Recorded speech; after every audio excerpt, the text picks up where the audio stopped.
ወደ አገር ቤት ልሂድ ልቅር፣ ብሄድስ ምን ይዤ ልሂድ እያለች የምትጠይቅ የምትዋልል የምታመነታ ነፍስ።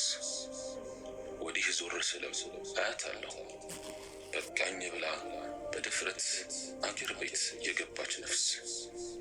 ሆኖም ግን ለተወሰነ ጊዜ በቤተሰብ ቆይታ አድርጋ ያሰበችውና የጠበቀችው ባለማግኘቷና ባለማየቷ ግራ ገብቷትና ካርታ ጠፍቷት ወደ ስደቱ ዓለም ልቅር ልመለስ ብላ የምታቆበክብ ማረፊያ ያጣች ነፍስ፣ ከርታታ ነፍስ።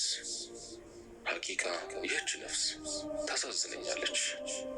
ብክነቷ ያሳዝነኛል። እረፍት ማጣቷ ያሳስበኛል። እንደ ጣረች እንደ ለፋች ለራሷ ሳትሆን ሌሎችንም ሳታረካ ከምንም ሳትሆን በዚሁ መካከል ጊዜና ቀን ይሄድባታል። ጊዜ ብቻውን ሳይሆን እድሜዋንም ወዝዋንም ወጣትነቷንም ውበቷንም ይዞ ይሄዳል። እሷ ግን ሐሳቧ ሌላ ነው።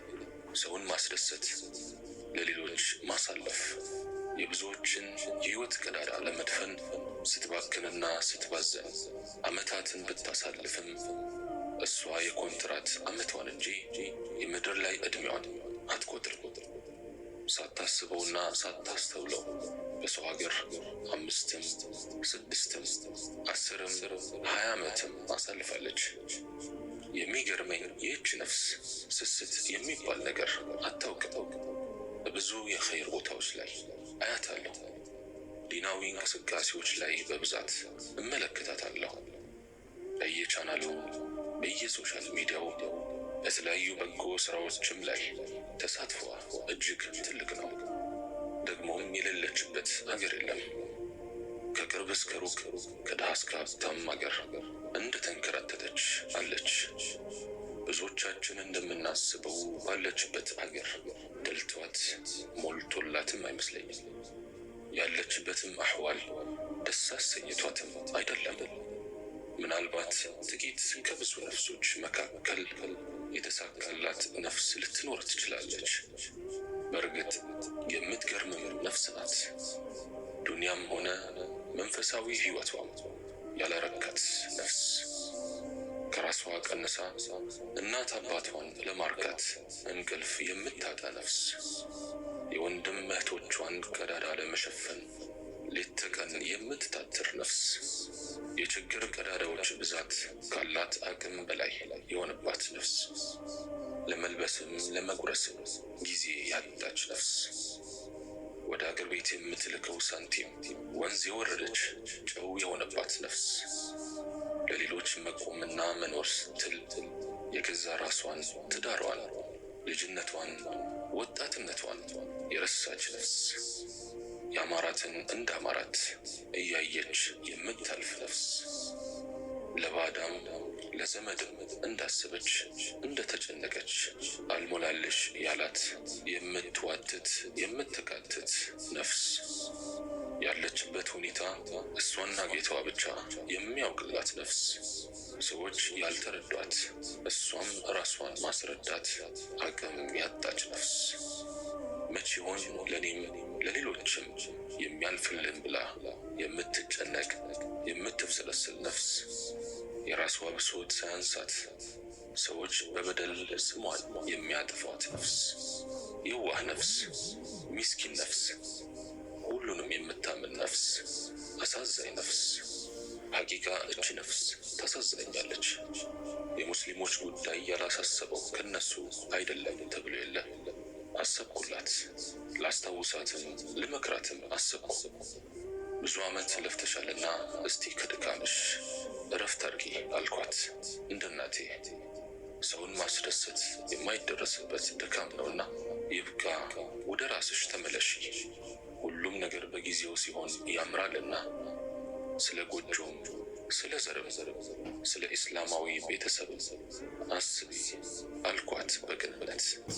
አላህ ይባርካትና በእኔ ህይወት ምን አገባህ ብላ አልጮኸችብኝ። ትንሽ ልስራና ልረፍ አለች።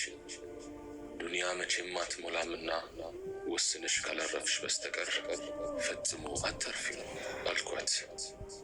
የብዙ ዓመታትን ሩጫ ያላረፍሽውን የአንድና የሁለት ዓመት ብክነት አያሳርፍሽም።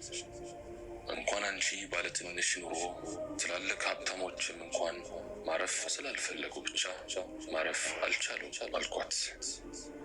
ትላልቅ ቤቶች፣ ትላልቅ ቀዳዳዎች እንዳሉባቸው ነገርኳት። እድሜ ልካቸው እንደሮጡ ቀብር እንደገቡ አነሳውላት። ምንድነው የሚያሳርፈው አለችኝ። ይመስለኛል እንጂ ገንዘብ አያሳርፍም፣ ንግድ አያሳርፍም፣ ጥሩ ገበያ አያሳርፍም፣ ጥሩ ፍራሽ አያሳርፍም፣ ቆንጆ ቤትም አያሳርፍም፣ ታዋቂ ሰውም ማወቅ አያሳርፍም፣ ትልቅ ሰውም መተዋወቅም አያሳርፍም፣ ትልቅ ድርጅት መስራት አያሳርፍም። የሚያሳርፈውማ አላህ ነው። አላህ በትክክል ካመንን እናርፋለን። በኢማንና በየቂን በመብቃቃትና ባለን በመርካት እናርፋለን። ኢማን በአላህ ማመን ሲሆን የቂን ደግሞ በሱ ላይ እርግጠኛ መሆን አልኳት። ሀብታምነት የገንዘብ ብዛት ሳይሆን የነፍስ መብቃቃት ነው። ስለዚህ በጥልቀት እመኚ፣ በኢማንሽም እርግጠኛ ሁኚ አልኳት። ኢማን የማይሰራው ተአምርም እንደሌለ ነገርኳት። በኢማን የአይነ ስውር አይን በርቷል። ጨለማ መንገድ ተከፍቷል። መሃን የነበረው ወልዷል። በአንቀልባ የነበረ ጀግላ ተናግሯል። እሳት ቀዝቃዛና ሰላማዊ ሆኗል። ባህር እንደ ደረቅ ሜዳ ተከፍሏል። ባህሪዋን ጠንቅቆ ላወቀ ዱንያ ምንም አዲስ ነገር የላትም። ዱንያ እንዲህ ናት።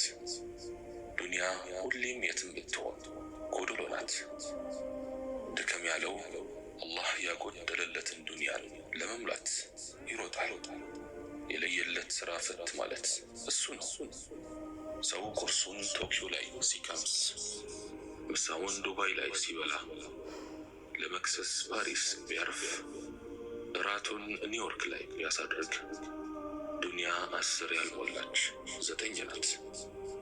የሰው ልጅ በወርቅ ሰሃን ቢበላ፣ በብር ኩባያ ቢጠጣ፣ ስፕሪንግ ፍራሽ ላይ ቢተኛ፣ በውድ ልብሶች ቢዋብ ቢያጌጥ፣ ዓለም ስሌቷ አሁንም 9 ነው።